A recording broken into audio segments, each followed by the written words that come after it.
ठीक है, आज हमारे पास 2 पेशेंट हैं, दोनों ब्रेकियल प्लेक्सिस हैं। इनका राइट हैंड का हुआ है जिनको 9 महीने हुए हैं, इनका लेफ्ट हैंड का जो ऑपरेशन करा चुके हैं दिल्ली में, और इनको 2 साल हो गए। इनका ऑपरेशन जो ऑपरेशन हुआ है, इनका ये ऑपरेशन हुआ है वहाँ पर। और इस हाथ को ऊपर उठाओ और उसको उठाओ, इसमें कोई मूवमेंट नहीं है। जैसे ऐसे उठाते हैं तो बिल्कुल गिर जाता है, ना ही ये मुड़ पाता है और ना ही इसमें कोई सेंसेशन है। ठीक है, तो ऐसे ये पेशेंट है जिनका 9 महीने हो गए और ये डॉक्टर ही ढूंढ रहे थे अभी तक और बहुत जगह दिखा चुके हैं, और अब आज ये हमारे पास हैं। इनका ये हाथ ऊपर नहीं उठता, ये ऐसे गिर जाता है, ये मुड़ता नहीं है इनका हाथ, और इनमें कोई सेंसेशन नहीं है। ये हाथ, इनकी उंगलियां टाइट हो गई हैं। ठीक है, और ये ऐसे, ये ऊपर भी नहीं हो रहा इनका हाथ।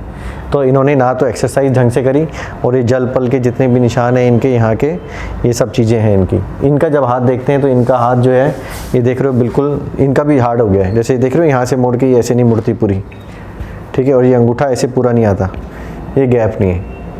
तो ऐसे पेशेंट जो ऑपरेशन करा चुके हैं तो रिज़ल्ट नहीं आता है, और ऐसे पेशेंट जिनका ऑपरेशन नहीं हुआ लेकिन टाइम निकाल चुके हैं, तो दोनों एक टाइप से एक जैसे हो गए। ये ऑपरेशन कराने के बाद इनका मूवमेंट नहीं आया, और इनका मैं ऑपरेशन करूंगा तो पता नहीं आएगा कि नहीं आएगा। क्यों? क्योंकि 9 महीने निकल चुके हैं। टोटल 18 महीने होते हैं, जिनमें से 9 महीने निकाल दिए, 9 महीने बचे। तो ऐसे पेशेंट जिनको 9 महीने निकल चुके हैं, तो मेरे लिए कन्फ्यूजन ये है कि मैं इसका ऑपरेशन करूँ या नहीं करूँ। ऑपरेशन करना इसलिए ज़रूरी है क्योंकि आज नहीं किया तो लाइफ में 100% कभी नहीं आने वाला। और ऑपरेशन कर लिया और उसके बाद ये ऐसा हो गया कि ऑपरेशन करने के बाद भी ठीक नहीं हुआ, तो इसमें फ़ायदा ये होगा कि कम से कम ऑपरेशन अमित मित्तल से करा लिया और जो भी बेस्ट रिजल्ट आना था वो आ चुका है, और नहीं आया तो नहीं आएगा।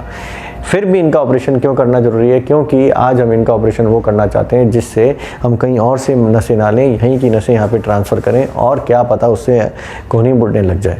जब इनको देखते हैं तो इनकी कोहनी मुड़ नहीं रही है और ऑपरेशन भी हो चुका है, तो इनके लिए अब हमें क्या करना पड़ेगा? क्योंकि अब 18 महीने निकल चुके हैं, तो अभी हमें इनका डबल ऑपरेशन करना पड़ेगा। डबल ऑपरेशन का मतलब पूरी टांग से नया मांस लेना पड़ेगा, उस मांस को यहाँ लगाना पड़ेगा, 7 दिन में वो जिंदा होगा। फिर जिंदा होने के बाद 18 महीने दोबारा इसको हमने दे दिए, उसमें धीरे धीरे मुड़ने लगेगा। अगर वो 18 महीने में नहीं मुड़ा तो दैट मीन जितनी भी नसें हैं वो इनकी कामयाब नहीं है, और उसके कारण ये मुड़ेगा नहीं। लेकिन हमने जितने भी करे हैं उनके सक्सेस रेट अच्छे हैं, तो हो सकता है क्या पता है मुड़ने लग जाए। लेकिन इसका ऑपरेशन बहुत बड़ा ऑपरेशन होना है। इसका ऑपरेशन सिर्फ यहीं पर ही होना है, यहाँ से लेके यहाँ तक। इसका ऑपरेशन होना है यहाँ से लेके पूरा, यहाँ से लेके ये, और ये पूरा यहाँ से लेके यहाँ तक होना है। दोनों का ऑपरेशन में जो रिजल्ट आना है, इसका भी 18 महीने में आना है, उससे पहले नहीं आना है। इसका भी 18 महीने में, उससे पहले नहीं आना है। लेकिन इसको थोड़ा ज़्यादा टाइम लगेगा क्योंकि 9 महीने में पहुँच नहीं सकती, तो शायद और टाइम लगे। फिर अगर उसके बाद अगर ये इसमें लैंड कर जाता है तो हमने जितनी भी नसें हैं यहाँ की जो बचा के रखेंगे, और फिर जब अगर नहीं आएगा तो फिर वो जो ऑपरेशन हम इसका करेंगे वही ऑपरेशन फिर हम इसका करेंगे, नीचे से पूरा यहाँ तक लाने का, फिर उसको यहाँ पे लाएंगे, पूरा खोलेंगे। अगर हमारा जो ऑपरेशन किया है उससे इसका रिजल्ट आ गया, फिर हम इसका दूसरा ऑपरेशन करेंगे उंगलियों को मूवमेंट करने का।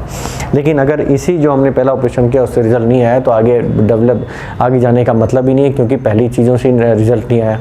लेकिन अगर ये मुझसे पेशेंट पूछें डॉक्टर साहब पूरा रिजल्ट आना चाहिए, 100% आना चाहिए, तभी हम ऑपरेशन कराएंगे, तो इनके लिए मेरे लिए बहुत स्वीट आंसर है कि हाँ ठीक है, आप प्लीज़ तभी हमसे ऑपरेशन कराना जब आपके मेंटल जो ब्रेन में जो बोल रहा है आपका दिमाग, जब वो सुनना बंद कर दे। क्योंकि अगर आप मुझसे कोई भी ऐसी एक्सपेक्टेशन करोगे जो मेरे पास नहीं है, तो मैं आपका ऑपरेशन क्यों करूँगा?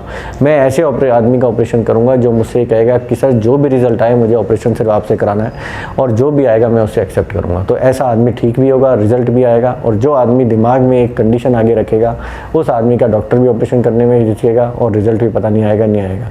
तो आप सब लोगों के लिए आंसर है, ये इंजरी सीवियर है, ब्रेकियल प्लेक्सिस इंजरी है। इसके जो डॉक्टर्स हैं बहुत ही कम है, और जो सुबह शाम करते हैं वो हम यहाँ जयपुर में कर रहे हैं। तो हम जैसा भी करते हैं उसको आप बिलीव करो, और जैसा हम कह रहे हैं उसको फॉलो करोगे तो हो सकता है कि आपकी लाइफ में चेंज हो जाए और आप बेटर हो जाओ।